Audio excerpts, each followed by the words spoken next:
Good. So on to tonight's speaker. We have here Mr. Paul Donovan, teacher, atheist, liberal, kind of here to talk to us about what it's like to be a godless student in a very God-fearing Midwest. Hold on. All right, thanks. Hey everybody, thanks. As he mentioned, I'm a teacher. I teach math at high school. I was teaching at Schlegel High School in Kansas City, Kansas, and now I'm teaching at the New Alternative School in KCMO. And one of the things that I know, one of the worst ways to teach is to stand up and lecture. So, having said that, for tonight's lecture, instead of doing a talk and then save all the questions for the end, I like it more of a casual discussion. So if ever I'm talking or saying something and there's something you want clarification on or a question, just ask. You don't need to remember it till the end. And we can just kind of dialogue about it. Yeah, so I'm just a guy that wrote a book. The process of writing it, it took me a while. I was raised hyper-Catholic. I went to Catholic school for my whole life until college, and which means you go to church during school too, a couple of times a week. So I go to church anywhere from 3 to 5 times a week, and I was a true believer, trademark, true believer. I bought Catholic Doctrine hook, line, and sinker because I mean that's just the way I was raised since I was born. So it was never something that was just like, you know, if you're a fish in the water, you don't recognize your water. But starting, I don't know, late middle school, early high school, crack started for me, and I couldn't quite make sense out of everything. And I started out just because I was a super curious guy. And I was the kind of person that would ask my parents lots of questions, and some they could answer, and some they couldn't. And then they would just get tired of me asking. And so, probably the first warning sign for my parents was when I was a freshman, I was fascinated with Satanism, and I wanted to do a book report, a report for school on Satanism in a Catholic school. And I was just curious. I mean, what's the deal when the devil's bad? How come there's all these people wanting to worship the devil? And my parents forbade me from doing that. So I got a copy of the Satanic Bible from Walden Book and then hid it in my room, so my parents didn't know, and then I read it anyway. And then probably the main crack came when I was a junior, and we had an ethics class, and my teacher, I can't remember her name anymore, but I remember what she looked like. And she set up this scenario. She said, okay, here's your job. You have a job. You live out in the country. And with a marker that works. Where do you get those? Head out in the country. There we go. All right, so here's your house. Okay, you're living alone, and you've got a little toddler. Now, there's a big river that runs through here, and there's a bridge. And there is a machine right here. And your job is to run the machine. Cars go along this road, but boats go along this river. Whenever there's a boat on the river, you need to make sure the bridge is up so that the boat can go through. But whenever there's cars coming, you need to make sure the bridge is down so the cars can go. Or a train, not a boat, a train. So, boats and trains. So, one day, when I'm off doing something by the house, and I hear a train coming. And so I go over to make sure that I raise the bridge. Well, it turns out my toddler has wandered out onto the bridge. And so I have a choice to make. I can either raise the bridge to save my kid, and the train would crash, or I'd leave the bridge down so the train can make it across and my kid dies. What do you do? So I'm 16, and my teacher just throws that at us, and I'm horrified at having to make this kind of choice. So we discuss it, and then my teacher says there's a correct answer. According to the Catholic Church, you must leave the bridge down to let the train cross. Your child must be sacrificed because there are more souls on the train than there are on the bridge, and so the church teaches you to let the train cross. And I was immediately, not because I thought that was necessarily the wrong choice, but that I wasn't allowed to make it. And I was horrified at the idea that there was an objectively right answer to that situation. And so that pissed me off. And that led me to question a whole lot of things. And I started feeling guilty about questioning stuff. Because I was always been a math and science guy. And I like to take things apart in my head and put them back together again to understand how they work. And I began dismantling Catholicism, and it wasn't going back together again. And so I went to talk to a priest about it, and Father Carey, I remember him, and I told him about my conundrum, that I was starting to maybe lose my faith. And he wasn't worried. He said, that's fine. You should be questioning things. You should go out and explore and question things, because then when you come back to the church, your faith will be even stronger. So I said, great. And that relieved me, so I didn't feel guilty anymore. So I ran off to question, and I never came back.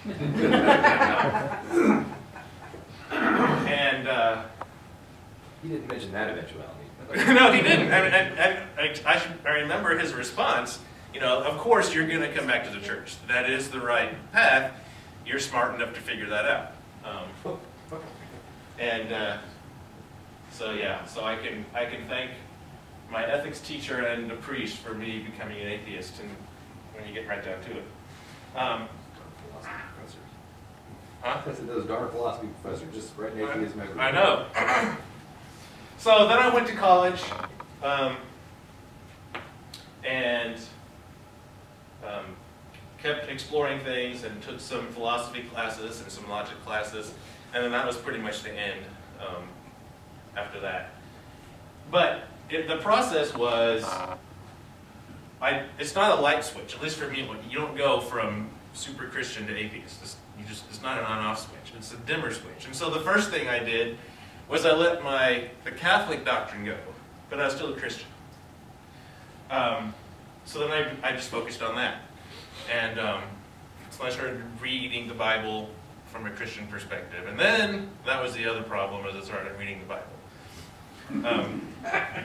And that didn't work. And I thought how arrogant that people would believe that Jesus was the only way, and no other religious cultures could get there. So this kid in India who never heard of Jesus, too bad for him. So then I thought, okay, so Jesus is not the savior of the universe, but he was cool. So then he came off the pedestal and was even with all the other religious figures in the world. And then I realized that, well, okay, if I don't believe that Jesus was really the Son of God, that doesn't make me a Christian anymore. So then I gave up Christianity.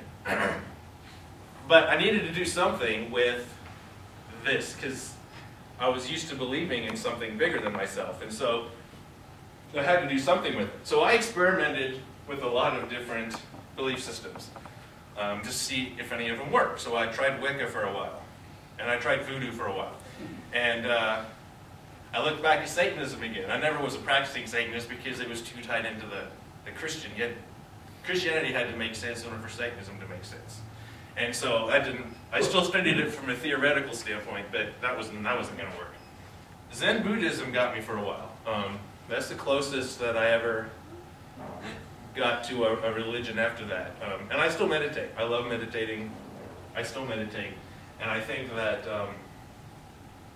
they're the closest, I guess. I don't consider myself a Buddhist either. It's not really a religion.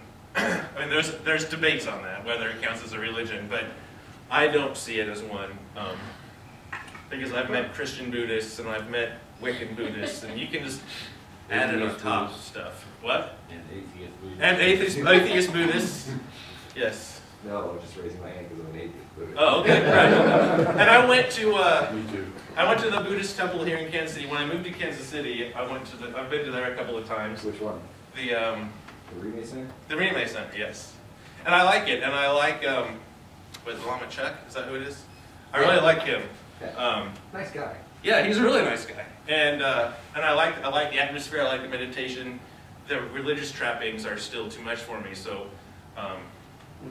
I don't go there, but which is why among the forms of Buddhism I pick Zen, because they're the most renegade. It's all about practice. It is all about practice. You just give up, don't worry about all the other stuff, just do it. And so, and they're the ones. If you don't practice, you're not Zen. Right. And they're the ones that came up with the phrase, if you see the Buddha on the road, kill him. Right? And that made a lot of sense to me. As soon as you focus on a figure or an object of religious fervor, then you've already lost sight of it.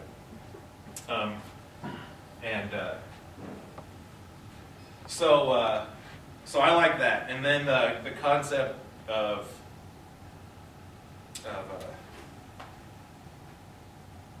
ahimsa, I think I said it. Non-harming? Yeah, the non-harming.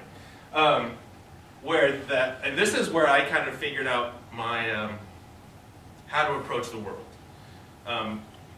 Because I had bought into sort of the stereotype or the fairy tale that if you're not Christian, if you're not religious, then you turn into this selfish monster who you're alone and sad at night, and then you're mean during the day.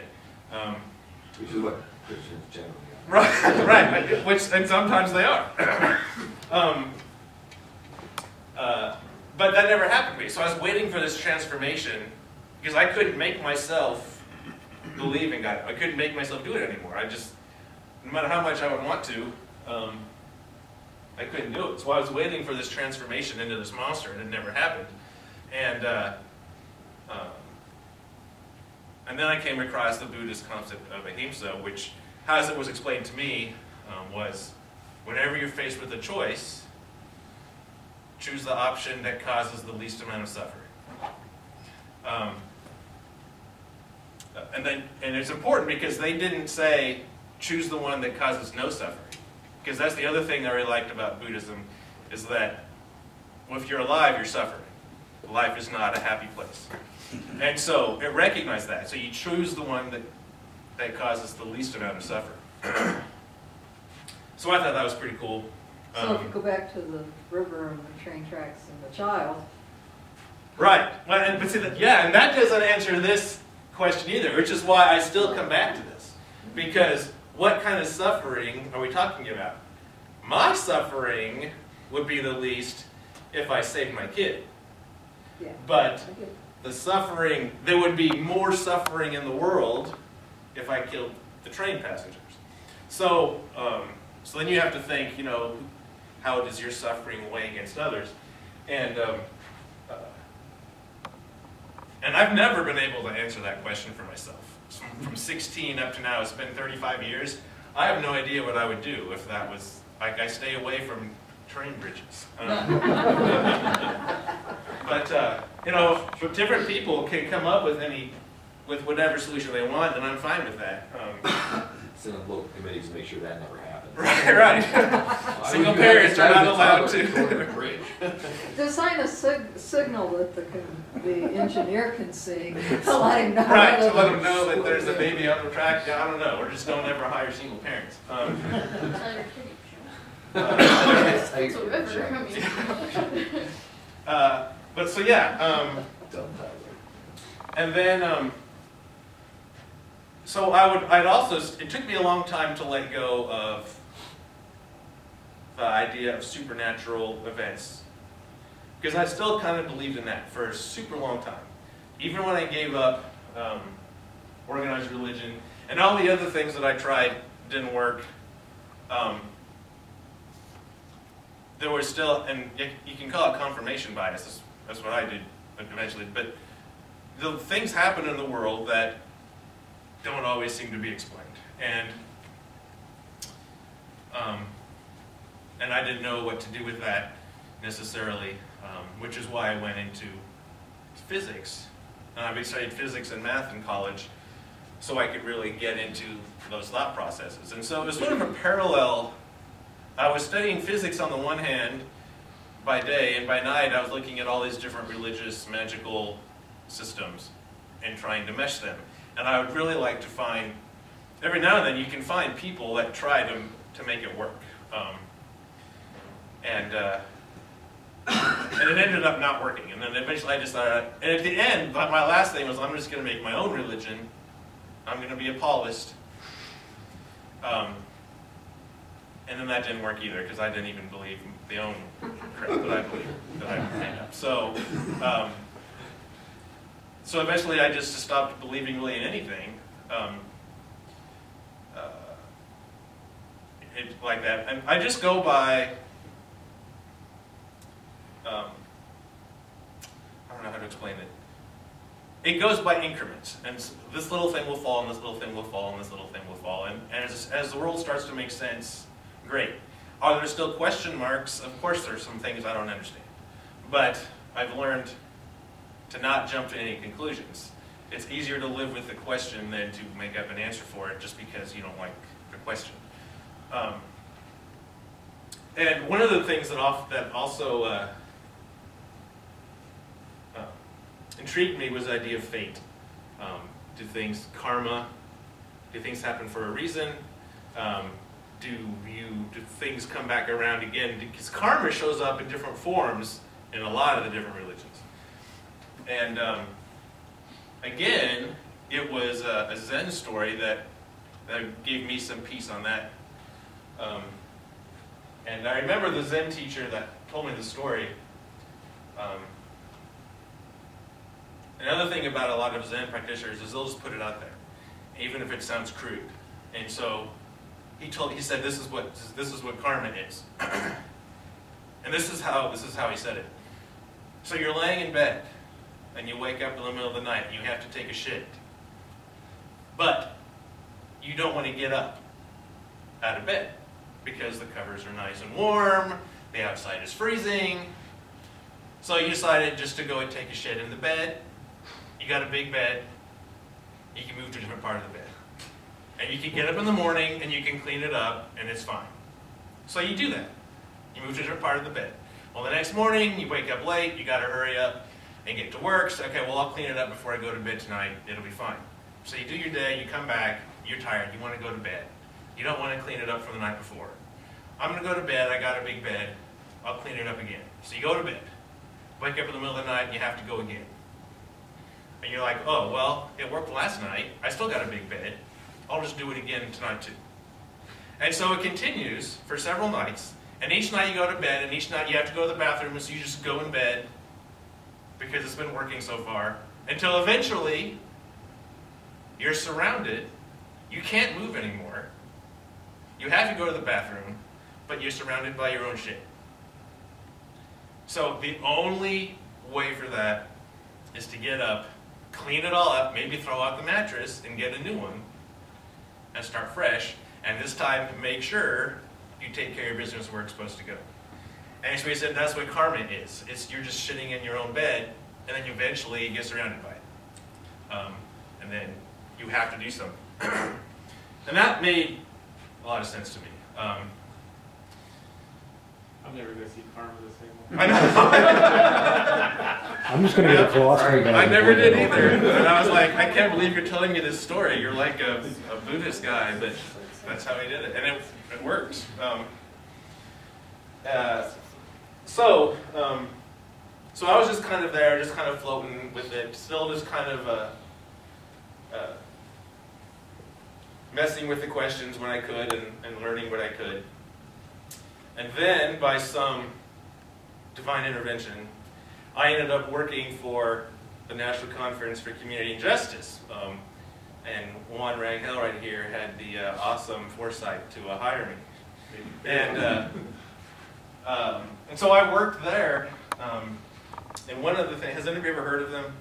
NCCJ. NCCJ? They do tolerance training workshops and sleepovers. Yeah. Lock-ins. Right, right. And that's what I did. Under Juan's guidance, I helped with the programs to make and deliver, facilitate different workshops on racism, sexism, homophobia, classism, mostly for high school students, sometimes for adults, and sometimes they would just be afternoon workshops, but a lot of times they were lock-ins, and they would last a weekend, and they could get pretty intense.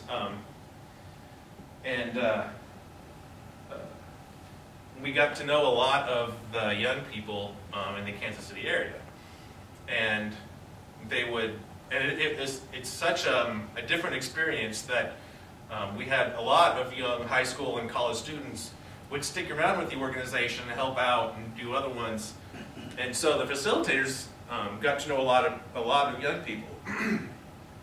And since we talk about the big issues, we would also talk about religion and religious tolerance. And students would ask me, usually, what religion I was, whatever. And so I would get into a lot of dialogue with a lot of students about that. And I started to notice that a lot of students had the same kinds of questions over and over and over again about what it's like to not believe in anything. And they were always, for the most part, they were always really open-minded. They just really wanted to know. They were curious. And so I would talk to them about that, and eventually I decided, you know what? Somebody should write, surely there's a book out there for teenagers about atheism. Yes? Was that after they knew you a little while, or just early on, they asked you this question? It was usually, it's not right away. It was usually after we had done a workshop relating to the topic or something. Otherwise, they wouldn't really have thought to ask me that. But if we brought the question up, the topic up, and we would get discussions going. Now, as a facilitator, my job isn't really to tell them what the right answer is. And I was very conscious of that because of that. But they would be very curious about what my opinions were, so they would ask me later. And so I thought that surely there's got to be a book written somewhere for kids about being an atheist. And so I did some research, and there weren't any. There was Dawkins, and this was right at about the rise of the new atheism, when all the writers, Sam Harris and all them, were coming out with their stuff. And I read all those books, and I loved them, but I couldn't really recommend very many of them to teenagers, because the level of the intellectual level was higher than what a lot of the teenagers that I had would be willing to swallow. And so I thought, dang, somebody should write a book about atheism for teenagers. And then I just kind of let it go, but it kept nagging at me, and then I thought, well, why don't you do it? So I started writing a book, just kind of like off and on. If I wrote a chapter here, wrote a chapter there. If a kid said something that, whatever, a story that I told that I liked, I'd write it down. And little by little, a book started forming.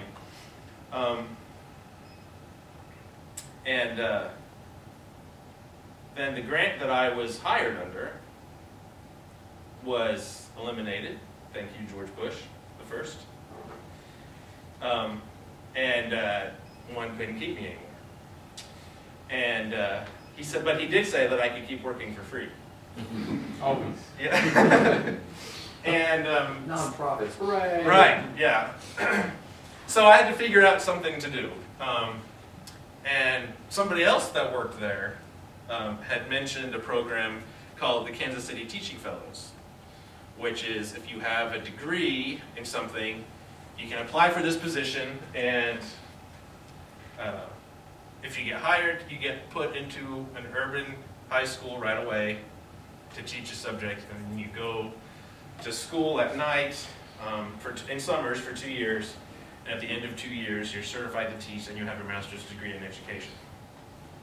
And I thought, well, I might as well give that a shot, because I liked working with the students that I met from these workshops. And so I applied for that, and I was accepted, and I was put to work in Kansas City, Kansas, at Schlegel High School as a math teacher. And I got my degree in the evening. That was in 2004. And so for a little while, I didn't really think about my book anymore. I would work on it a little bit over the summers, but it wasn't on the top of my to-do list. But the kids, even at the high school, I mean, it was still topics that they were interested in. And when kids want to know about something, they'll ask the teachers. And one of the things kids always want to know is, what church do you go to? And you know, so they would ask me that, and I would tell them I don't go to church, and then that would be like, what do you mean you don't go to church? Everybody goes to church, unless you're one of those people.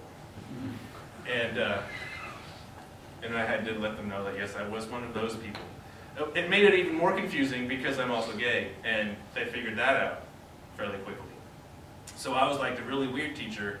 I was like this gay atheist. And but the kids really were cool with it. The parents, not so much. But the kids were pretty open about it. And so they started asking me questions. You got to be really careful about how you talk about religion in public schools. So I would try to, I would give my own personal, honest answer, but I'd always bring it back to math, because this is math class, this is not religion class.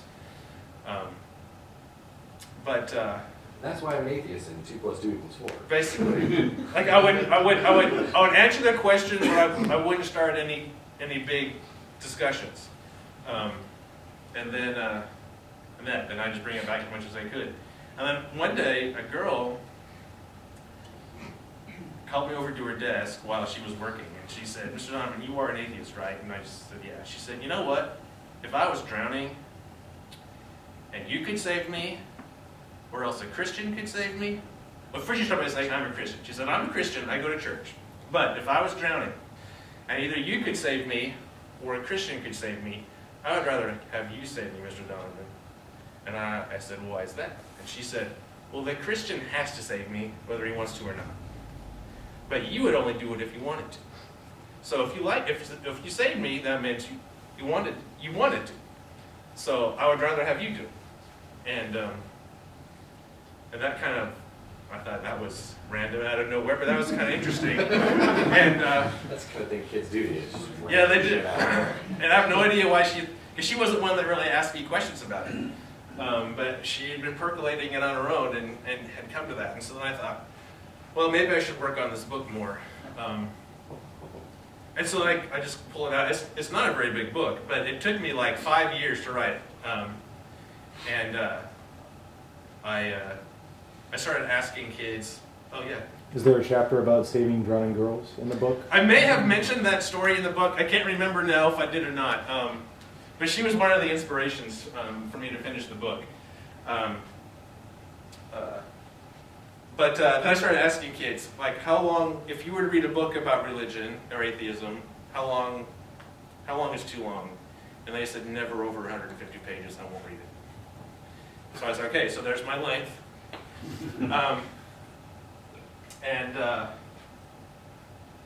So I was writing it, and then, I don't know if any of you remember Zanga, the blogging platform from the mid-90s. And I had a Zanga, and there were, I don't even remember how, but there were teenagers from all over the country that would read my little blog posts about being an atheist teacher.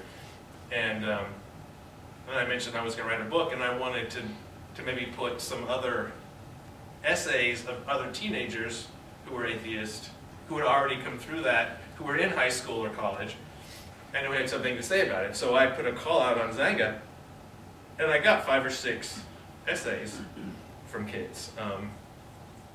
And so I picked almost all of them because they're all pretty good. And I put it all together, and I thought, well, here's a book. And then the publishing process is, I mean, it's not nearly as cool as people think. I sent it to a couple publishers, and they're like, whatever, screw you, we don't care about atheist kids. And then I went with Publish America. I don't know if you've ever heard of them. They're sort of they're an in-between a vanity publisher and a real publisher. You know, a vanity publisher, you pay them $5,000 and they'll make as many copies as you want. You pay for the copies, then you can do whatever you want.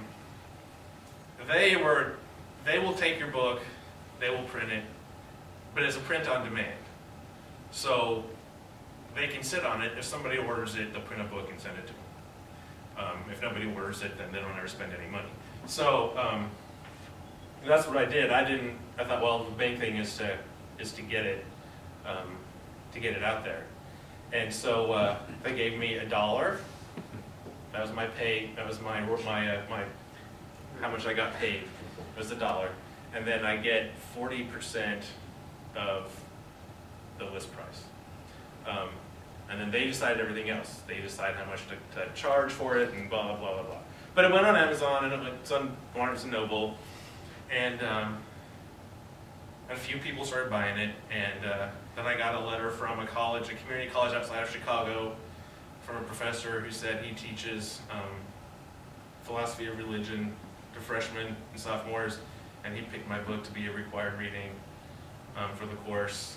And I'd never heard of the college, but I was like, hey, I don't know where you found me, but cool, thanks. And so every 6 months, I get a check for about $5.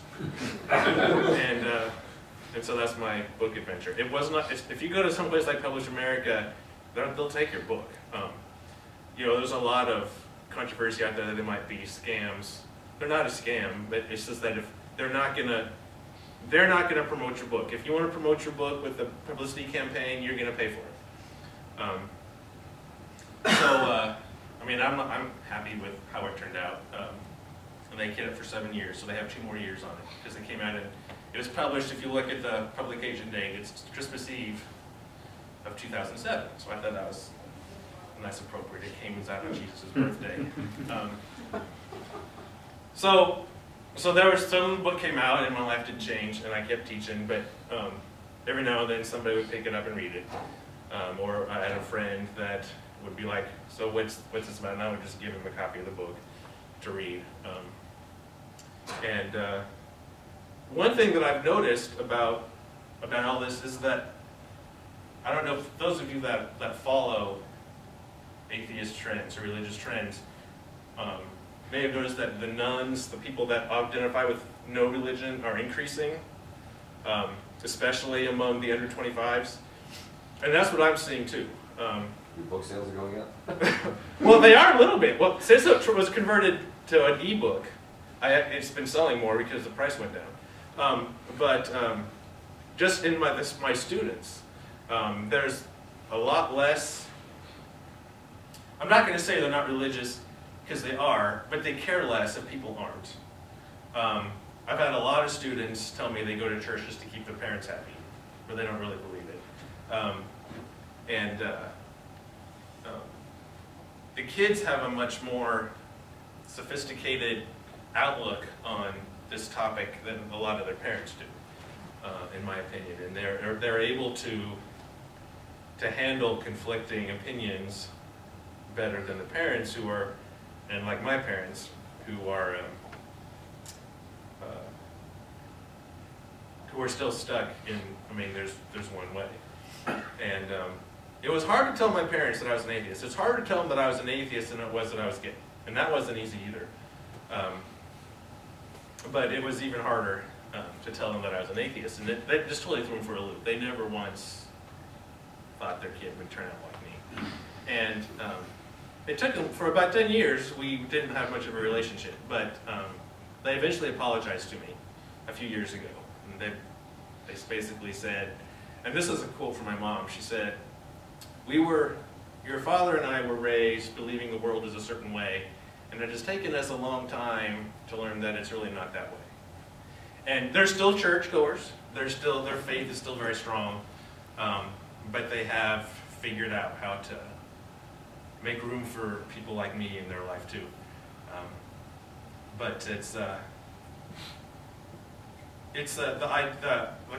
the religious thing is pretty schizophrenic, especially where I teach in the inner city when there's a lot of poverty. And a lot of the parents are some of the most religious people. And they pray and they go to church all the time and their lives don't change. It doesn't get any better.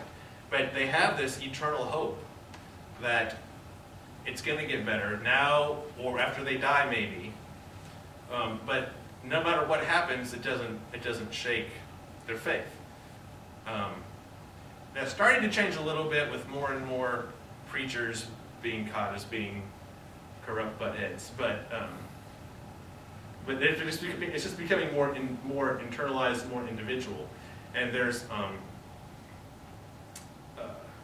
still a lot of faith that goes on there, and I have to respect it. They need something like that, and I never try to talk a kid out of being religious at all. This is a super important topic, and it's super personal, and you have to find something that makes sense to you. So I never try to talk anybody out of it. But you know, if they ask me a question, I'll answer it. So it's, but I see those statistics being true, that the under 25 crowd is becoming less religious, at least less identified with any particular church, even if they still hold on to some form of faith or a religious conviction in some form. It's a lot less strict than it was in the past.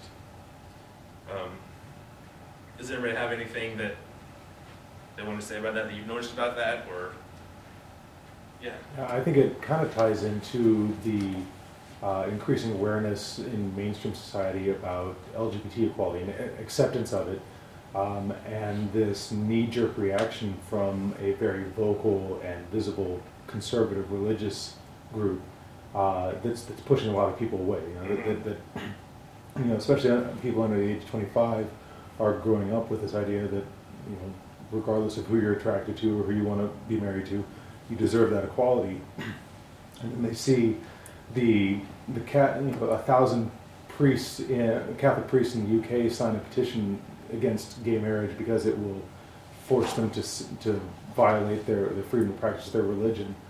And so I think there's a strong causational relationship there, that the fact that religion is kind of lagging behind mainstream acceptance of that. Yeah, and it's sort of like they're doubling down. A lot of the, just like the Republicans do sometimes in Congress, which is why they're so confused about this last election. And it reminds me of a teacher at the school I'm at right now. She's super nice. She's the music teacher. She's very religious. She breaks the law. She talks to her kids about Jesus all the time. And she prays for him and all this. And she's one of the most disillusioned teachers on the staff. And she seems genuinely confused that her prayers for the kids haven't worked. And that teaching them about Jesus during music, it's not changing their lives. They're still dealing drugs, and they're still in poverty, and their parents are still shooting each other. And she seems genuinely confused about that. And I feel bad for her, because she's a super nice lady, but it doesn't. And the kids will come and tell me, and they'll say, I'm fine with being a Christian, but she's too Christian. And so it's as that generation or that mindset digs their heels in, it's not going to go well for them. And the churches being I didn't really mention the gay thing with my crisis of religion, because it didn't have much to play. A lot of people assume that me being gay led to me being an atheist too, but it really didn't. I had worked out in my own head, by the time I realized I was gay, I had worked out my own solution to that, that God was fine with me just the way it was. And there were a lot of, what were they called, reconciling churches? Churches that would start to open their doors specifically to LGBT people. So I knew a lot of my friends who were still Christian who were gay. So that had really nothing to do with my crisis. I can wait till you're done. No, go ahead. Well, it's just something I realized. Josh would say, you're right, Josh. Yep. The younger ones, I do think that it is just like the gay and a lot of other things. As people become more comfortable, they become more tolerant, more accepting. But also, I do think there are a lot more my age that aren't ever going to admit it. I mean, I'm number 8 of 10 in a Catholic family. Thank God they got tired of, well, thank God. See, I've been doing that. It's all right, we still enjoy using all their best friends. Yeah. Oh, yeah. They got tired of shipping 10 kids 60 miles to Catholic school, so I didn't have to go. Right. But I'd say I'm the only one out of 10 that would out and out say it. Uh-huh. But out of 10, there's only 2 or 3 that ever go to church. Right. So. Yeah, and then you start, you know, what you can call yourself a Christian, but what kind of Christian? And a lot of them are. And there are.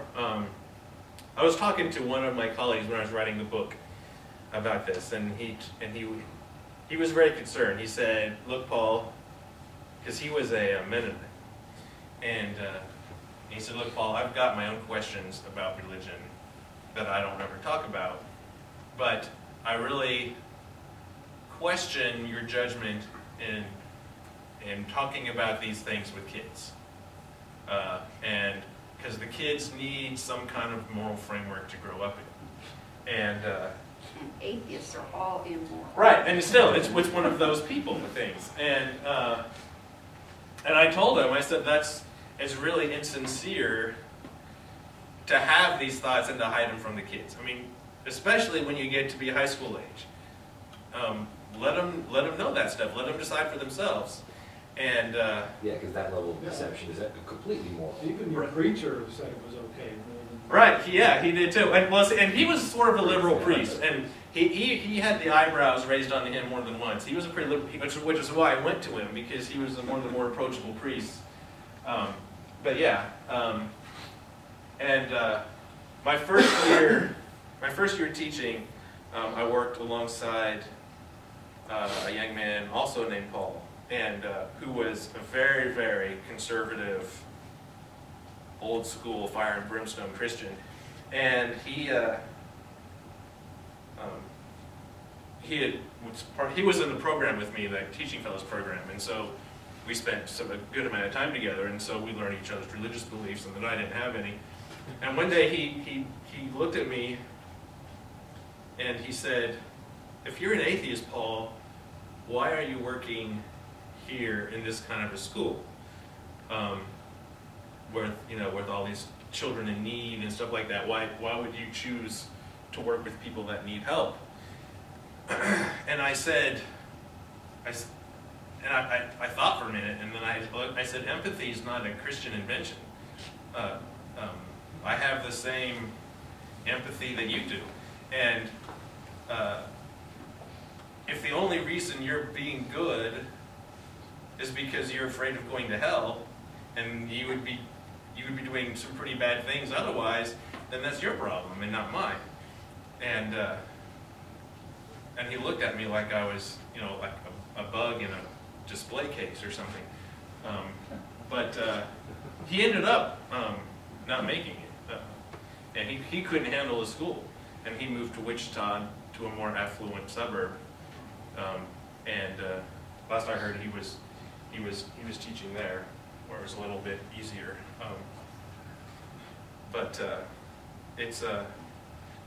Yeah. So it's always an adventure.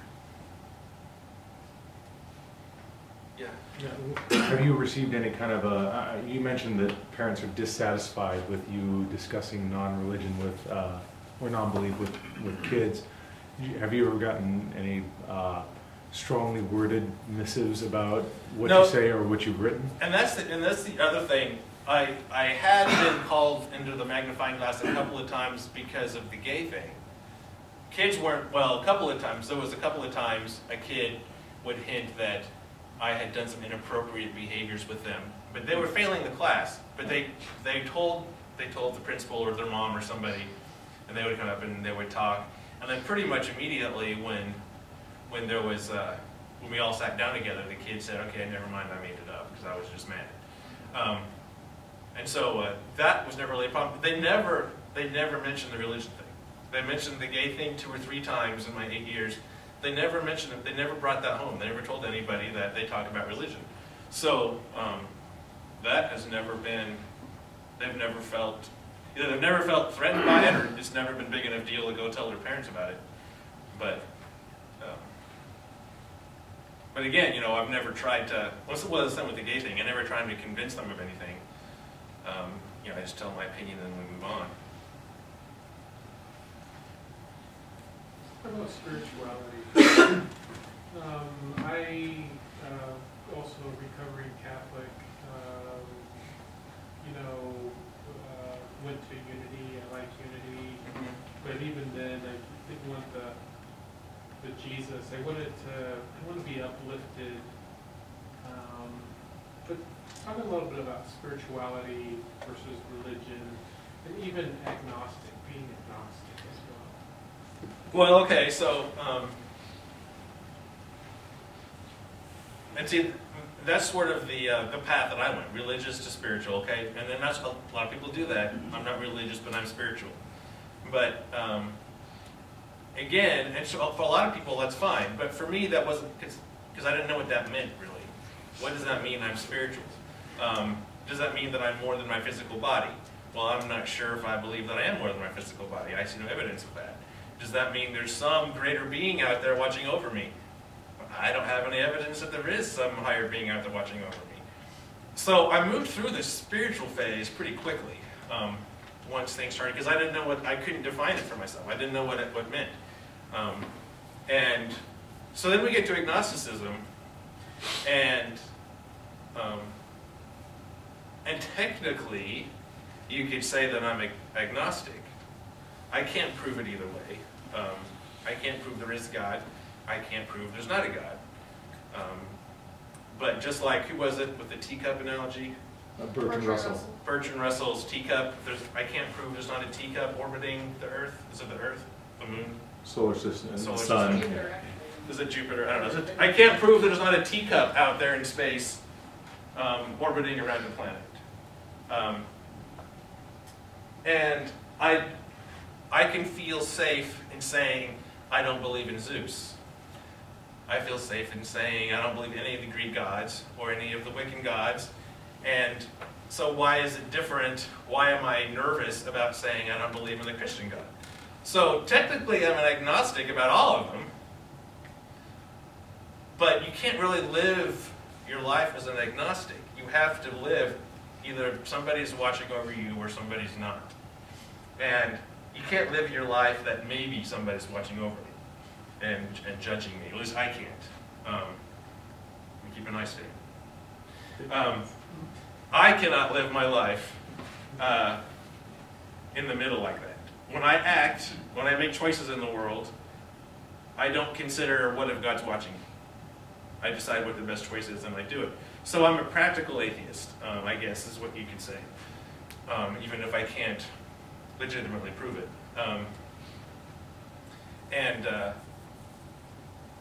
So does that kind of address your question? Yeah. So my path of understanding tracked yours almost exactly. Although it started out with the idea of how can I call myself a Catholic if there's all these Catholic beliefs, I don't believe it. Right.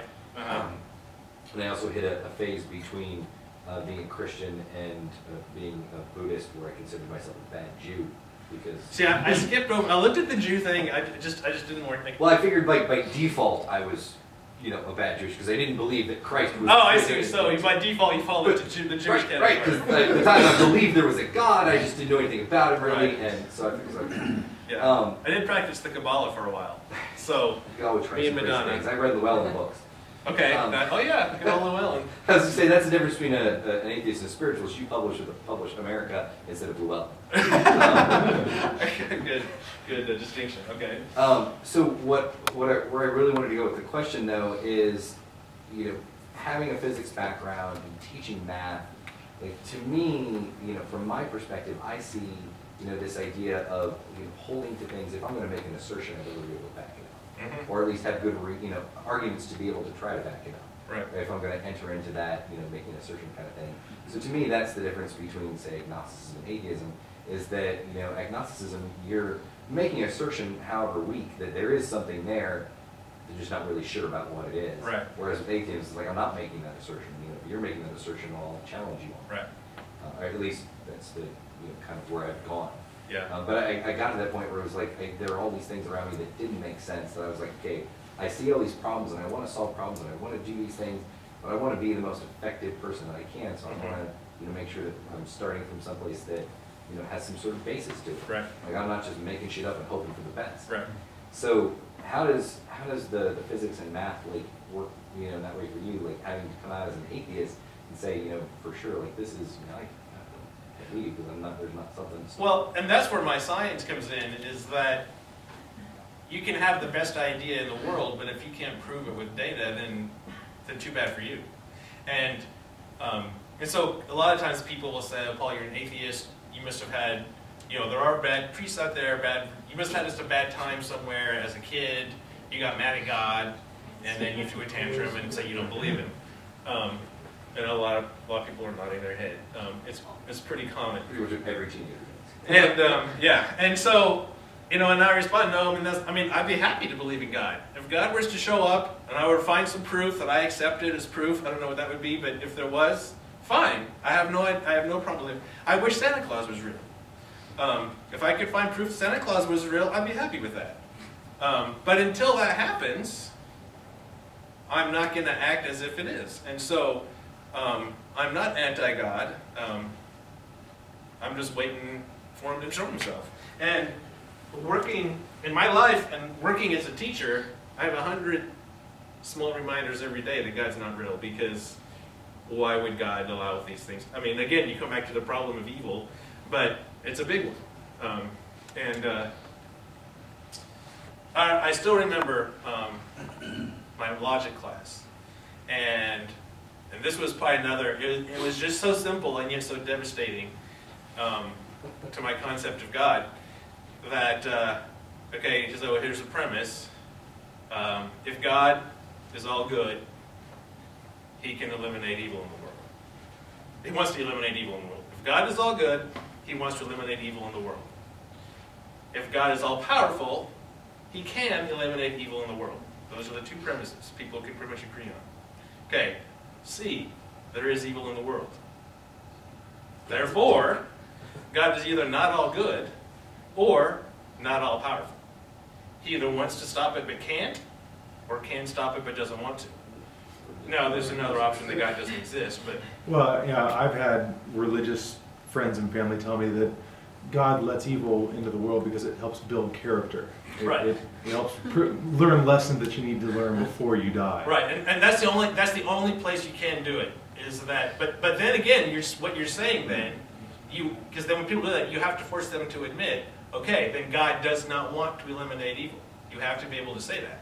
And if you can say that, and that's your belief, then that's fine. But, you know, that was, you know, and then the old chestnut, can God create a rock so heavy he can't lift it? Right? Either he can't create the rock, or else he can and he can't lift it. Either way, there's something God can't do. So you can get into those little things, and until the whole concept just kind of falls apart after a while. At least for me, it did. Yes. I don't take any issue with anything you've shared here tonight. I came from a Baptist background, which I think is just kind of another version of all this in just a sort of a different way. But what I struggle with, there's two pieces of this question. One is, I've heard you use words like, I think I've heard you use words like the right choice, or implying there are such things as good and bad.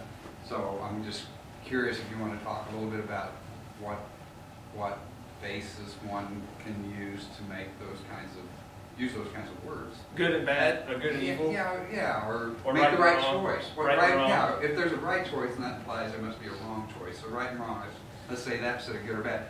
Then before I forget, this other one is, and I'm thinking of your students now, because it's a question I've always had all my life, is where, God created, in the beginning God creates everything. Well, who created God? And right. Who, all these, there's no, I cannot for the life of me wrap my brain around how anything came into existence, let alone this room and this chair and the rest of us here. Right. And to me, that's just, I don't know if I'm an atheist or not, because it's like, it's a mystery I accept.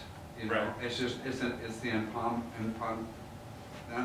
imponderable. cannot be understood. Right. So, yeah, and atheist about claiming to know everything. I mean, there are still things that I don't know, and I'm not claiming to know them by saying I'm an atheist. I don't know how life, the origin of life began. I mean, there are a lot of chemists that have good theories, but it's perfectly compatible to not know the answer to a question and still not say, because I don't know, God must have done it.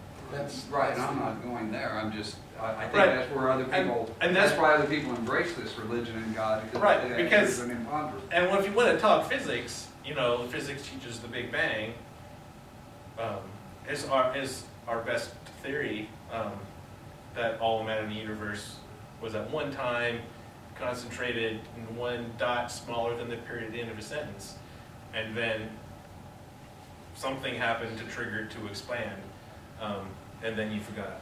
And science has pretty much figured everything out from the Big Bang on, and they've got a pretty coherent storyline. But they'll admit that that Big Bang is a question mark, because that's where all the laws of physics that govern this universe, they break down there. They don't exist anymore. So you can't really use these tools to measure something that came before those tools were invented. So,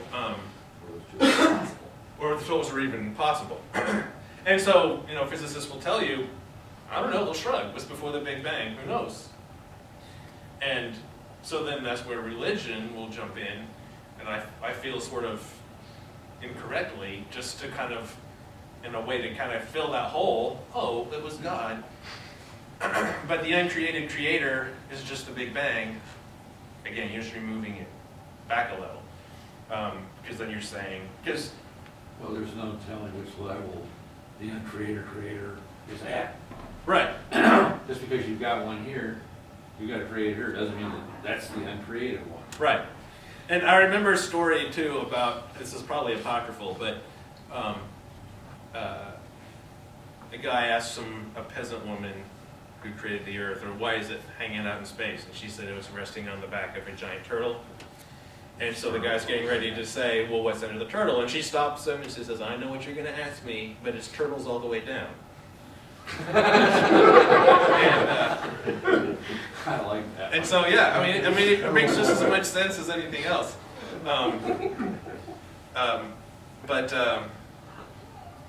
else was I going to go with that? Oh, there's a certain school of physics, the studies of black holes, that have found a certain amount of evidence that black holes actually punch through into another universe and become white holes, and that our Big Bang may have been a white hole from another universe. So it's a multiverse theory. And so, in that hypothesis, the universe has always existed. It's never not existed. It just sort of recycles itself over and over and over. It thinks this universe will eventually die and crunch and then get thrown into a black hole and come up somewhere else. Right, which fits a lot of other religious creation myths. There's no particular evidence for that. But you can grab onto that with just as much certainty as you can grab onto the God hypothesis. There's some.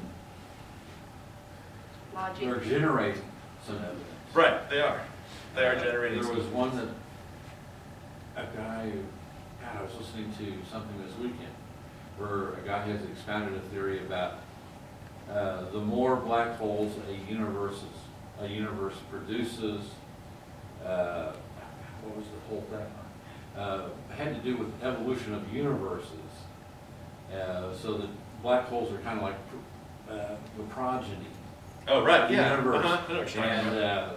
So eventually a black hole will generate a new new universe, system, yeah, that's right. It's sustainable. similar to what he was talking about.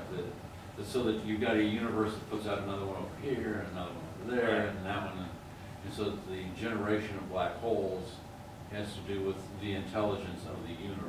Right, and then you or can, the evolution. and then you can go into the, if we're intelligent, is the universe itself intelligent? You know, are we a hologram? We live in the matrix, blah, blah, blah. It seems intelligent enough to grow itself. Sure, from our brain's perspective, you know, like it's just an expansion of the Gaia hypothesis that the Earth itself is alive and intelligent. But I specifically called, when I wrote the book, and I was trying to figure out a title for it, I specifically called it Happily Godless because I never did become one of those people that my life became brutally whatever, where I became cranky and mean and amoral and just suddenly enjoyed raping people. And it's true that I really rape is not off the table now. and it's not that my life problems went away. I have the same problems I've always had, but it is true that I became happier when I let religion go, and I've never been happier.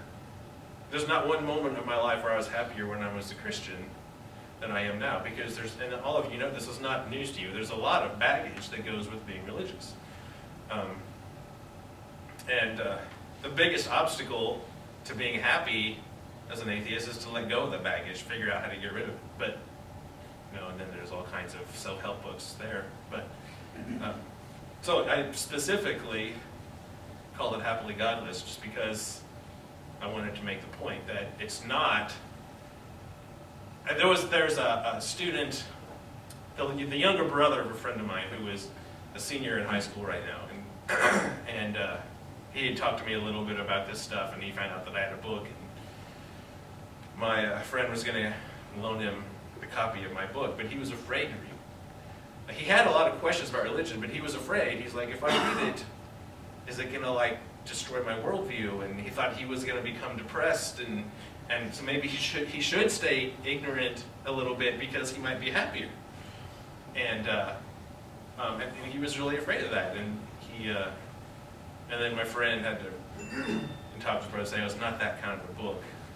It's a lot more relaxed than that, and I don't think you're going to worry about it. So you'll have to worry about it. So we started reading it, and he's not a big reader, so he's not reading it. He's had it for like 6 months. He's like on to the 6th chapter, but he hasn't given up, and so he's still reading it little by little, and you know that's fine. He's not raping goats. And he's not. He's not. He's still the same slack-off high school senior that he was before. So we'll see. I'm starting to toy with the idea of another book. Happily Godless does exist on Facebook. And what I'm doing is, one of the things I learned through all this is the stronger a Christian is, the less they've read the Bible. And so, and when people do try to read the Bible, nobody gets very far because it's boring as hell. It's stupid language, and there's all this family tree crap, and blah, blah, blah. Yeah, Brick Bible is great. And there's a lot of I like the Lego Bible and the Lolcat Bible, but what? Where is that? With the ceiling cat. There's they took the Bible and did it with cat pictures. Nice. It's And so ceiling cat is God, and basement cat. It's pretty good. But so I'm taking Triangle Genesis, and I'm retranslating it into like modern day with swearing and slang to make it more like if you were telling a story today, what would it be like? And so like once a week, I try to put a chapter up on Sundays, of course, and just to piss the Christians off. And I put it up there, you know, and there's about 500 people that have subscribed to them. And I think 10 people of my friends list have bothered to go over to Happily Godless. So it's a lot of people I don't know, but I do get comments or people messaging me saying, I had no idea this is what the Bible actually said, this is really interesting. So what I'd like to do, I have a friend who's an illustrator, so I'm toying with the idea of maybe turning that into a second book, the book of Genesis, by the makers of Happily Godless, and having my friend illustrate it. How long are you planning on living? I'll never get the Bible done. The whole Bible, it's impossible. Unless that became my full-time job, and doing one chapter a week, it's going to take a year to get through Genesis, because there's 52 chapters of Genesis. So, or something like that. So, so we'll see. We'll see where that goes. Kind of a digression backwards, but so do they do Mix It Up Day in Kansas City? Like your school or? Oh, they've tried that. Some schools do that. The schools that I'm at. Oh well, the school I was at last time they did. They got together with a school in Blue Springs and switched. Where they switch? They switch. Well, like most of it I've seen is like they'll do it at lunch, you know. But I mean, you know, We did one where there was every year they would do it where they switched for a whole day, and they would go to each other's schools for a whole day and go through the classes, it's a big eye opener for my students. Yeah, I was just thinking about this, kind of pursuant to what you said. The Mix It Up Day, it's basically it's for schools, and it's to encourage kids to kind of intermix, so that they're with people they don't know, and it's an anti-bullying tactic and so forth.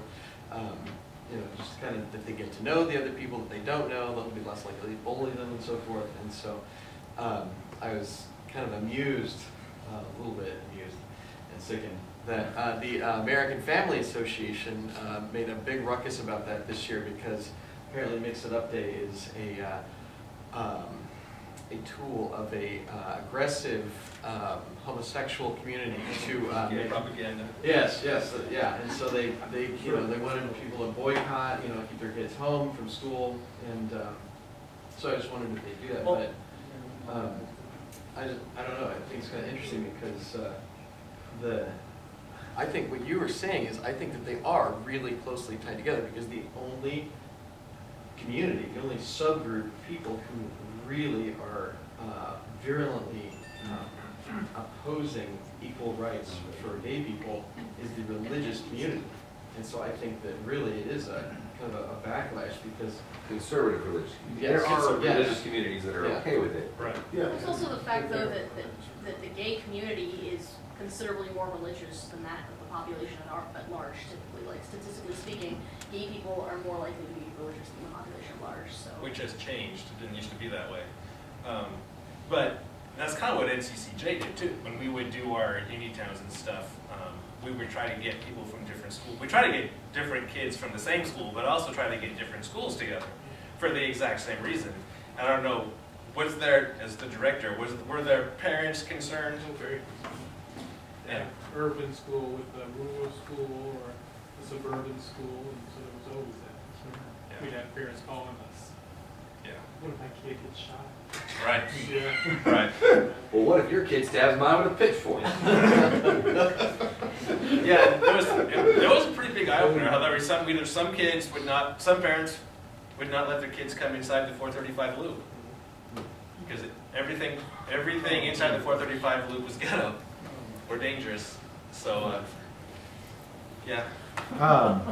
We have a number of teachers in our community who are surrounded by very, very conservative religious people, and so they never really find it possible to be themselves at work.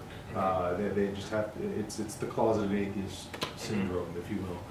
Do you, as someone who is, not proselytizing, but obviously not hiding your atheism, do you have any advice for those, kind of general advice for those people if they don't want to be in that closet anymore? Part of it, that's a good question.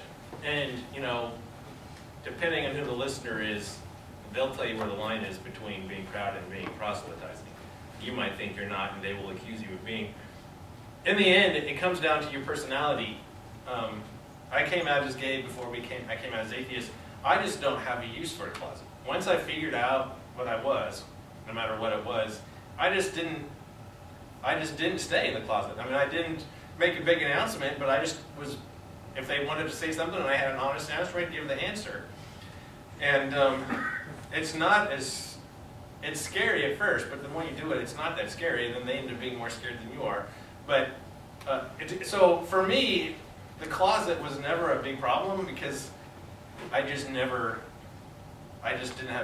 stay in it. But I know that other people, that's not the case, and they have very serious concerns. And the only way, I mean, I've dealt with this, you know, with the atheist and the gay thing for years and years and years. And before I worked with NCCJ, I worked with Passages, which is a gay youth group in Kansas City. And there were always issues about coming out. In the end, you have to do it yourself. And there's not, I mean, there's not a whole lot of advice I was able to give. Either you stay quiet or you don't stay quiet. And I would give advice on how to come out little by little, but it was still coming out, and they had to be able to do that. And it's a rough transition sometimes. Okay, I have, this is going to be a two-parter too, because all my personal friends and family know my beliefs, but I also have a medical condition that's potentially fatal. And what you get, okay, I've known ever since I was young what I believed, but when you get sick, you get constantly, I'll pray for you, or are you praying enough? And it's like, am I praying enough? What the heck, you know? Right. But anyway, now I'm into fundraising because I want a cure. Right. To me, that's the logical thing to do. Right. Find a cure. You would be amazed how many people tie their money to your religious beliefs. Right. So I have purposely, because of this condition, I need some practical advice, and I need a polite way, because I do try to be polite when people say that. You know, I mean, I have had the, you must not be praying enough, or what did you do that karma has come to get you now? Right. And I, short of just saying, how stupid are you? Right. I mean, I need You can say, God made me this way. God is asking you to answer this prayer by with $5. But I want their donation. Right. So And in which case, you have to be and you have to make a choice there. Which is more important, your ideals or the practical necessity for money? I want their money. And I would probably be the same thing. Like, I wouldn't advertise it as religious, but if they wanted to put a religious veneer on it, I wouldn't stop them. No, but they do say stuff to me, and I found myself purposely hiding what I believe. Like I said, any of my family or close friends, they all know, but this is what made me start looking again. I done a meetup a long time ago, but this is what I said, I need some practical advice here, because I've got a mouth on me, and boy, that is what I want to say, is just like, you know. And since you're not expecting a miracle from God to save you, then this, I mean, it's a legitimate choice you have to make, and I think either way, if you can be okay with yourself hiding to take the money, then do it. Just do it. Take their money. So what politely could come out of my mouth, short of being dumbass? Well, see, again, just laugh. You know, that's oh, you're so funny, kind of. I've had them offer prayer chains. I mean, it's like. I don't know why they think we're going to have a problem with prayer staying offered. I'm just like, you do get that. I don't think that does anything, right? Actually, I just say thank you if they're just right, and that's when they want a response. And if they want a response, that's where, I mean, I don't get offended when people say they're going to pray for me, because it's like it's well wishing. I say thank you. Do you mind if I pray for you? Why would I care? You know that I don't think that does anything, right? I'm not going to be like, no, I don't want God's intervention. But you know, when they want a response, then depending on the response, you know, if they wanted me to come to their church service, I would probably politely decline. But because that's just me. But if they say, "Will you hold hands with us and pray?" I would probably do that. I had one that found out I was atheist and gave me a Bible, so I did the polite thing and said thank you, but then they expected me to carry it around, and I'm like, okay. Yeah. That's where you say, I've read it, that's why I'm an atheist. Well,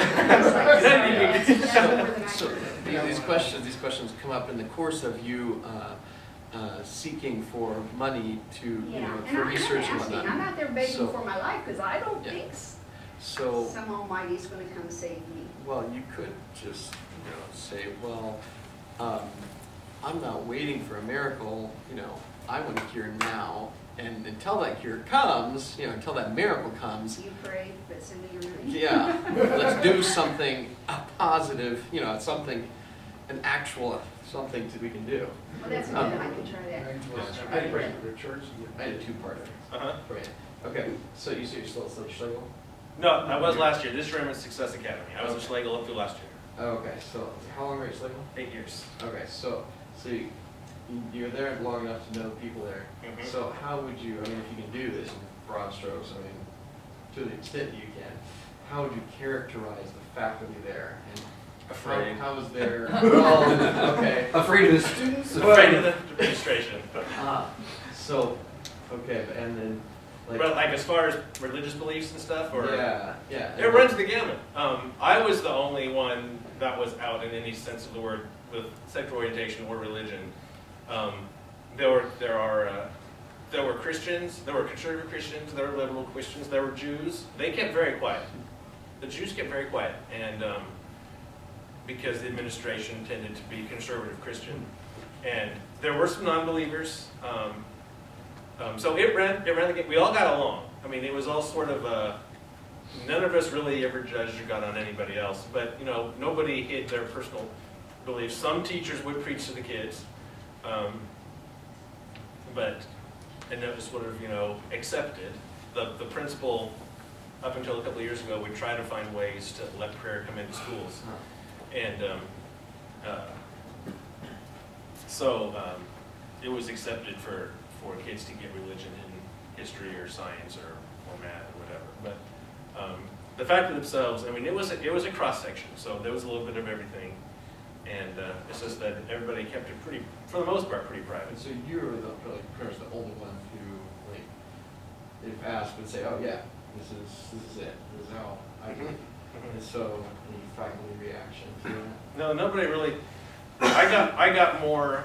The gay thing was more of a problem than the religious thing. So the conservative Christian types were a little bit suspicious of why I would want to be a teacher. Because everything's a sexual guilt motive. Right. But the religious thing was secondary, and that was only a couple of teachers. Most of the teachers were like, whatever, it's fine. Yeah.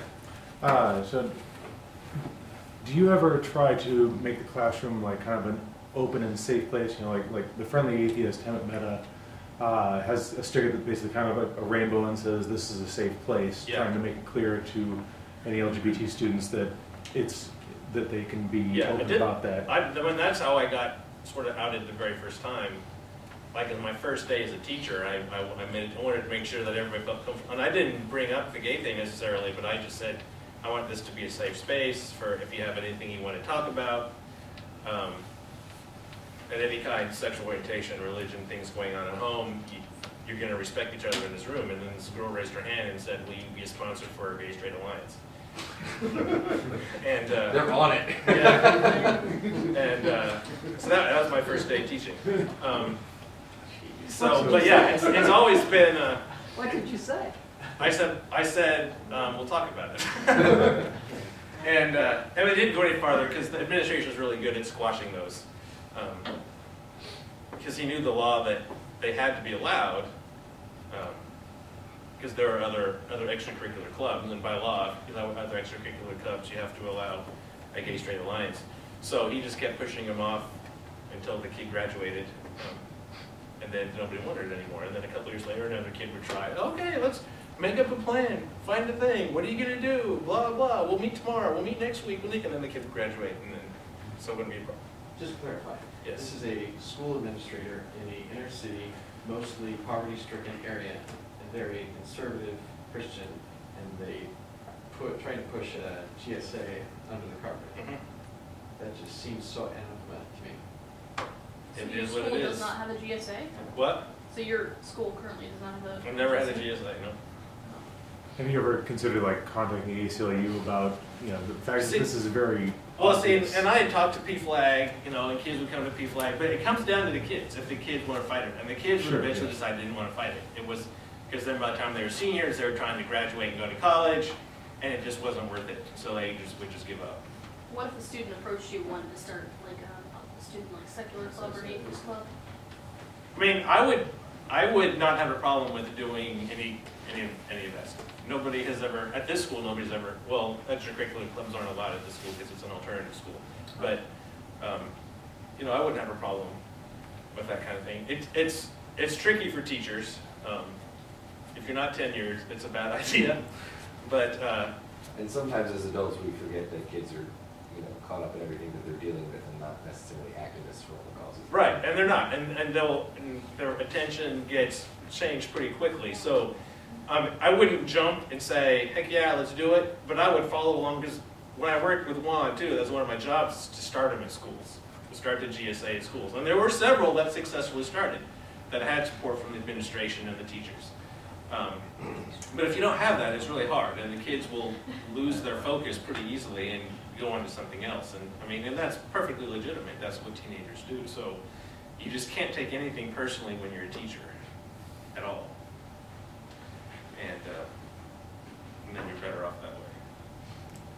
You mentioned going and starting GSAs at schools. Was that like where a student had expressed interest and then you came in and helped them, or was it something you came in and kind of encouraged? We got interest first, didn't we, want? Yeah. And then We got a grant that helps support that. right. And so we would do, yeah, we did surveys and stuff, school safety surveys for LGBT students and things like that. So we kind of got in the door, and then if we identified students, gay or straight, it didn't matter, but if we wanted to take the next step and start a gay-straight alliance, then me or there was someone else, a couple other people would help too, and we'd go to that school and work, and we made some really strong programs out of that.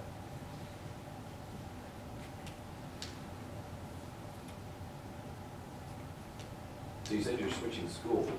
I just switched schools. Yes. And word on what the new school's like?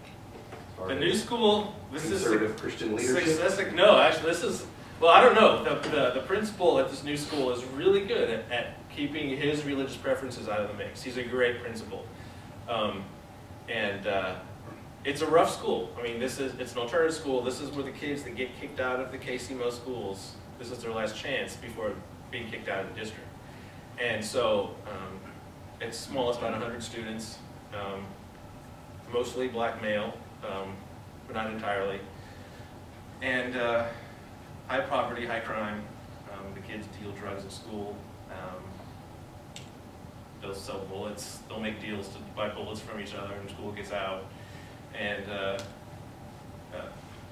it's rough. It's a rough school, but but the kids are the kids, and they're not any different.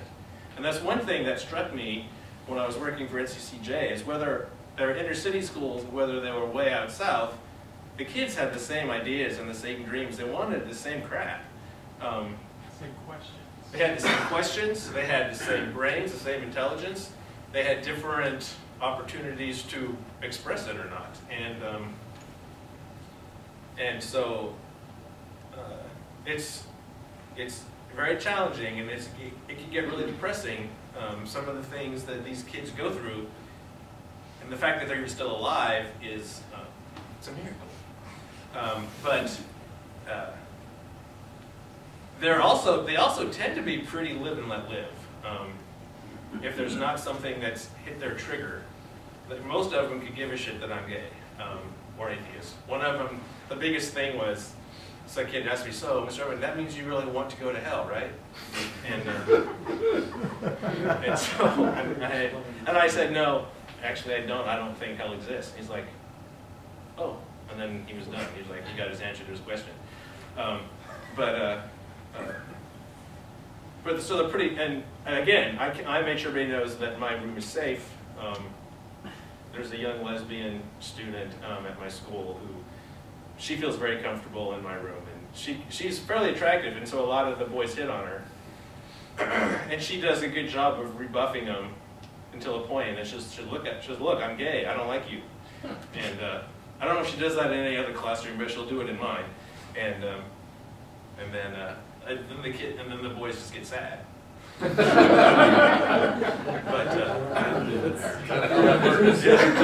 think that happens at any age. yeah, that's probably a good point. See that at bars, you know. I had a friend in high school who was in a similar situation. He was gay, but he wasn't open about it. He was in the closet, but these girls kept on hitting on him. So he started rumors that he was gay, so they would circulate back around to these girls and they would stop hitting on him. Wow. So it's a very... So yeah, there's a lot of that behind the scenes politics that goes on, especially among gay teenagers. I mean, that doesn't surprise me. There are several boys, and there's one. He was a really pretty hardened gangster thug, he came up to me one afternoon and told me that he liked boys, and you would never predict that, but it was my secret. He didn't tell anybody else. What, you didn't have your gaydar on? No, he actually surprised. Well, after a while, my gaydar was ticked a little bit, but I wasn't sure. And then he ended up telling me. So, but there are a couple who stick out more as stereotypically gay, maybe, and the kids catch on to that and they'll give them crap. But it's really good natured. It's not like when I was in school. If somebody was suspected to be gay, then that was it. Right. When they'll give them crap for it, just like they give them crap about anything else. They don't care. They just like to give people shit. So it's a really different world, even among the hardened kids. The hardened kids here are way more tolerant than my suburban white school was when I was in high school. So it's an interesting transitional time. Yeah. We had a speaker a few months back talk about homophobia in the black community, and one of the things that surprised me was to find out that in a lot of those urban black communities, there's an association of gay with being a sissy. They'll admit to liking boys, and they'll use the term men who have sex with men, but they reject the term gay. Do you see a change in that among students? I do, and a part of it is because there's just more visibility of it. But I remember my first year teaching, a young black guy came up to me, and he was in a lot of stress. He was depressed, and because he said he thinks that he might be gay, and I said okay, and he said, but my mom said that being gay is only a white disease, so I don't think I can be gay. And there were so many things wrong with that statement that I didn't even know where to begin. And that's another tricky thing too, because as a teacher, you're not supposed to say, "Well, your mom's a jackass." But so I had to do a lot of counseling him, and he eventually came out and made it okay. But you don't really see that anymore. It seems pretty commonplace. And the black students will identify other black students who they think are gay. And it's still a little weird. I'm not saying there's total acceptance. It's still a little bit weird, but not nearly as it was, at least for the kids. For the parents, again, it's still up there. But a lot of the kids, it's not as bad. So there's hope. There was a talk show host who did that. I think the term was down low. On the down low, yeah. It was married men who, I guess, I didn't see all of it. Or really gay, have gay sex on the side. And they're straight. Sometimes they'll be married and they'll have sex. Yeah, that's and they still use that term. I was proud of the guys for doing that. I mean, I can't remember which talk show it was. I think it was Oprah. Wait. What were you proud of? I'm sorry. Not that they did that. I mean, I hate to say it, but if you were in that relationship, that probably wouldn't be the best place to learn those things. Yeah, it's one of those unfortunate. But that they were trying to make it, hey, this doesn't need to be a secret. This is, Yeah. Well, we've talked for over an hour and a half. Is there anything else before we end? Closing prayer. Well, you can find me on Facebook if you want. You can go Happily Godless on Facebook. One like away from 500. I'm one like away from 500. And so pray for it too. Yeah, one like equals one prayer. But yeah, and thanks Juan for providing some history too on this. I'm glad Juan showed up. Yeah, but thanks, and maybe I'll see you guys around again. Yeah.